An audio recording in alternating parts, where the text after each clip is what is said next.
तो चलिए अब समझने की कोशिश करते हैं कि डेटाबेस का आर्किटेक्चर कैसे होता है। बेसिकली डेटाबेस हम लोग जब यूज़ करते हैं तो अपना पर्पस डेटा स्टोर करना होता है। उसके बावजूद हम लोग डेटा के ऊपर ऑपरेशंस परफॉर्म करते हैं, insertion, deletion, updation and some more operation we perform on the data using the database और the database management system। लेकिन डेटाबेस में जब आप लोग डेटा स्टोर करते हो या प्रोसेस करते हो तो एक ये डेटाबेस आर्किटेक्चर का डायग्राम यहाँ पे आपके सामने है। तो ये आर्किटेक्चर इम्प्लीमेंट होता है जब भी हम डेटा स्टोर करते हैं तो मल्टीपल ऑपरेशंस बैकग्राउंड में होते हैं, क्योंकि जब भी हम कोई वर्क डेटाबेस पे करते हैं तो हमारा एक पर्पस तो ये होता है कि डेटाबेस से हम लोगों को डेटा एक्सट्रैक्ट करने का है। तो जब आप लोग एक्सट्रैक्ट करते हो तो कौन सा कंपोनेंट डेटाबेस का काम में आता है। जब आप लोग डेटाबेस में डेटा स्टोर करते हो तो उस वक्त कौन से ब्लॉक्स रहते हैं जो स्टोर करने में आपको हेल्प करते हैं। Apart from that, as a physical storage structure, how the data is getting stored and database को जब हम लोग यूज़ करते हैं तब हम लोग एक टाइप के यूज़र होते हैं जो डेटाबेस से इंटरेक्ट करते हैं, लेकिन उसके बावजूद अलग अलग टाइप के भी डेटाबेस के यूज़र होते हैं। तो ये पूरी जानकारी इस डेटाबेस आर्किटेक्चर के डायग्राम में एक्सप्लेन की हुई है। So there are 4 components of the entire database architecture. पहला कंपोनेंट होता है कि डिस्क स्टोरेज, दूसरा कंपोनेंट रहता है स्टोरेज मैनेजर, तीसरा कंपोनेंट रहता है क्वेरी प्रोसेसर एंड जो लास्ट कंपोनेंट है वो है यूजर्स। तो हम लोग अब जानते हैं कि हर एक कंपोनेंट में कौन से फंक्शंस परफॉर्म होते हैं and overall what is the database architecture is all about. तो डेटाबेस आर्किटेक्चर में at the very basic level वहाँ पे एक डिस्क स्टोरेज रहता है, वहाँ पे आपका डेटा स्टोर होता है। ये डेटा यहाँ पे स्टोर होने के बावजूद यहाँ पे डेटा सेव होता है, उसके बावजूद यहाँ पे और 3 अलग कंपोनेंट रहते हैं। The another is data dictionary. Data dictionary का मतलब यहाँ पे डेटा के बारे में मेटा डेटा अवेलेबल रहता है। डेटा को एक्सेस करने के लिए मल्टीपल इंडाइसेस यूज होते हैं, वो यहाँ पे रहते हैं। और statistical data means the mathematics related to the data, means कितना डेटा आपके डेटाबेस में है, कौन सा डेटा कौन से यूजर्स एक्सेस कर रहे हैं, इसका पूरा स्टैटिस्टिक्स यहाँ पे रहता है। Storage manager is one of the important component of the entire database architecture. Storage manager, it is a program module that provides an interface between the low-level data stored in the database and the application programs and the queries submitted to the system. Data को users multiple type के request भेजते हैं, वो request को हम लोग query कहते हैं। तो ये क्वेरीज यहाँ पे क्वेरी प्रोसेसर प्रोसेस करता है और वो एक इंटरफेस का काम करता है, storage manager, between the actual data and the user that are firing that particular queries. Storage manager is responsible for following task: interaction with OS file manager, क्योंकि आपका जो डेटा है वो अल्टीमेटली हार्ड डिस्क पे रहने वाला है। Efficient storing, retrieving and updating of the data. Storage manager components include, यहाँ पे 4 अलग अलग कंपोनेंट स्टोरेज मैनेजर में रहते हैं: transaction manager, authorisation and integrity manager, file manager, buffer manager. The storage manager implements several data structure as a part of physical system implementation. Data files को implement करता है, क्योंकि ये जो पूरा कंपोनेंट्स है ये फिजिकल स्टोरेज स्ट्रक्चर के हैं, और ये फिजिकल स्टोरेज के जो कंपोनेंट है डिस्क स्टोरेज के, वो इम्प्लीमेंट स्टोरेज मैनेजर करता है। Data files stores the database itself, यहाँ पे आपका डेटाबेस स्टोर रहता है। डेटा डिक्शनरी, इसमें मेटा डेटा रहता है about the structure of the database in a particular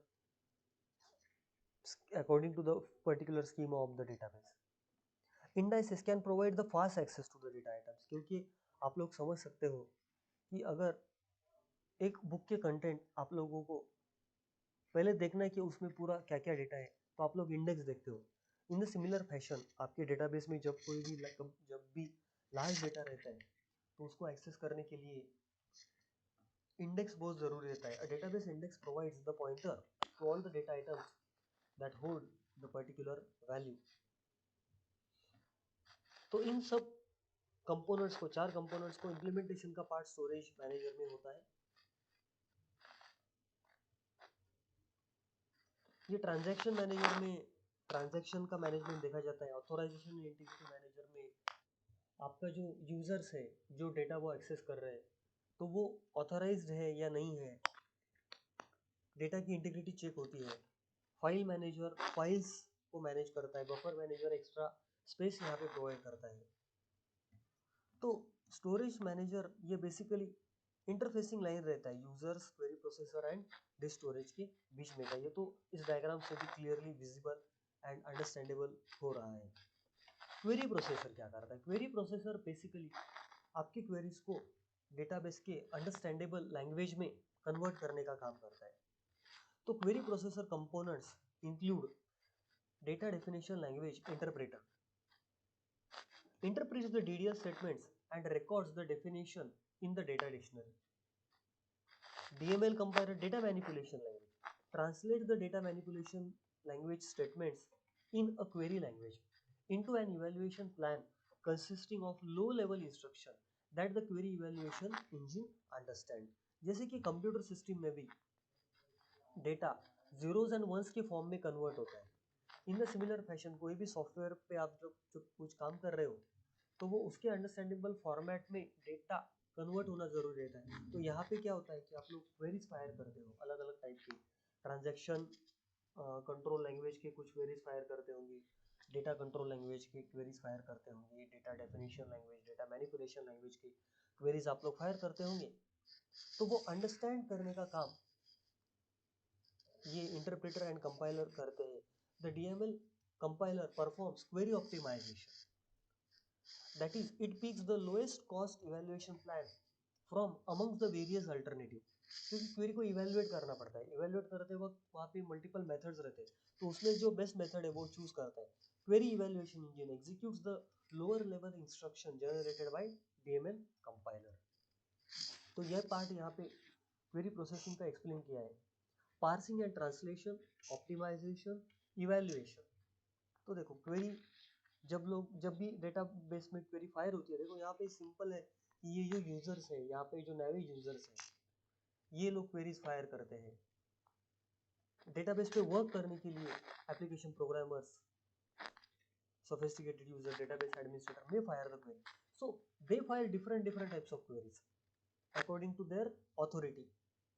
तो ये जो क्वेरीज है तो वो पार्सिंग एंड ट्रांसलेशन उसका करना जरूरी रहता है। रिलेशनल अलजेब्रा में वो कन्वर्ट होते हैं, फिर वो ऑप्टिमाइज होते हैं एंड फिर उसका एक एग्जीक्यूशन प्लान बना के इवेल्युएशन इंजन के थ्रू आपकी क्वेरी का आउटपुट होता है। At the same time data required रहता है, ये डेटा यहाँ से प्रोवाइड हो रहा है and statistical data is getting produced about the multiple data that you are handling using the DBMS software. तो डेटाबेस के अलग अलग 4 टाइप के यूजर्स होते हैं। A person who has a central control over the database system is called as database administrator, which is represented over here. The functions of database administrators are many and the managerial functions are handled by the database administrator. They include the following components.